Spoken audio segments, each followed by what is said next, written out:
This section is about atomic structure.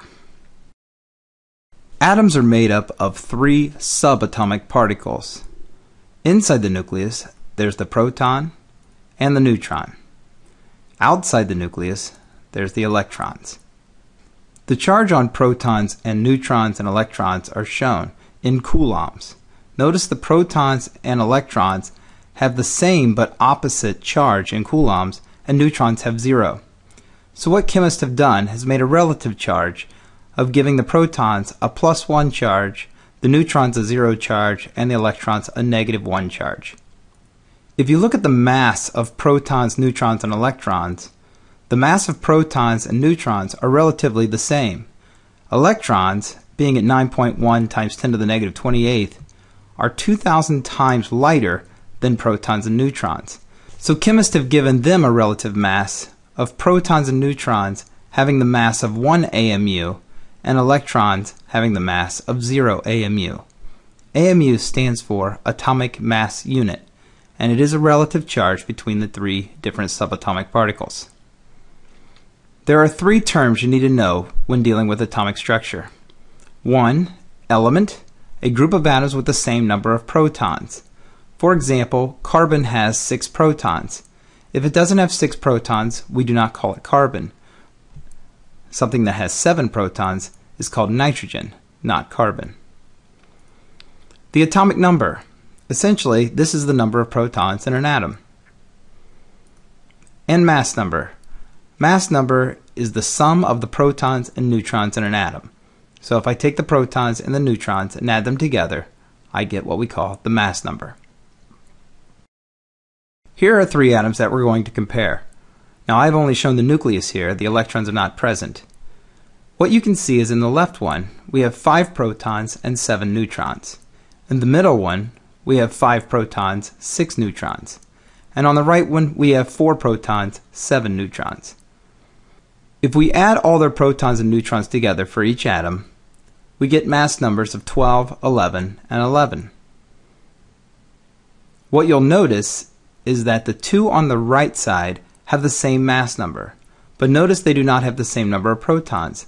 These are 2 different types of atoms, even though they have the same mass number. On the left side, we have 2 atoms that have the same number of protons, meaning they are the same type of element, but they have different numbers of neutrons, giving them different masses. In this situation, we call these isotopes. Atoms of the same element with different numbers of neutrons, or different masses. Let's go through this chart and see if we can figure out some of the blanks that are located. In the first example, the electrons and mass number are blank. In a neutral atom, the protons and electrons are equal, so I will put a 6 there. If I add the protons and neutrons together, I get the mass number of 13. Let's look at the second example. The electrons are 8, which has to equal the number of protons in a neutral atom. In order to find out the neutrons, we know that the protons and the neutrons have to equal the mass number. So if I take 15 minus 8, I get 7 for the number of neutrons.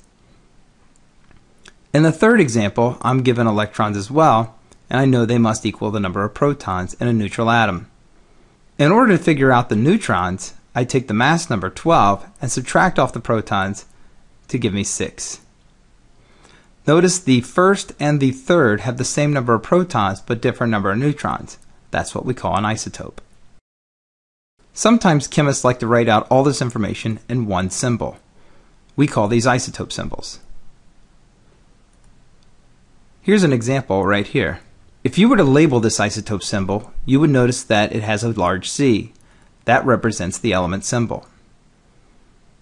If you look in the bottom left, you'll notice that there is a 6 representing the atomic number, or the number of protons. Carbon has 6 protons in it. And if you look at the top left, you'll see the mass number. That's the protons plus the neutrons. If you see in this one, it has 6 protons and a mass number of 14, which means that this particular carbon atom has 8 neutrons. Here's an example. Write the isotope symbol for an atom that has 26 protons and 28 neutrons. Well, if we look up on the periodic table, which one has an atomic number of 26, we find out it's iron. Now we're going to take that 26 and we're going to write it down in the bottom left for our atomic number. Then, to find the mass number that goes in the top left, we need to add the protons and the neutrons together. 26 plus 28 gives us 54. And that's how you write isotope symbols.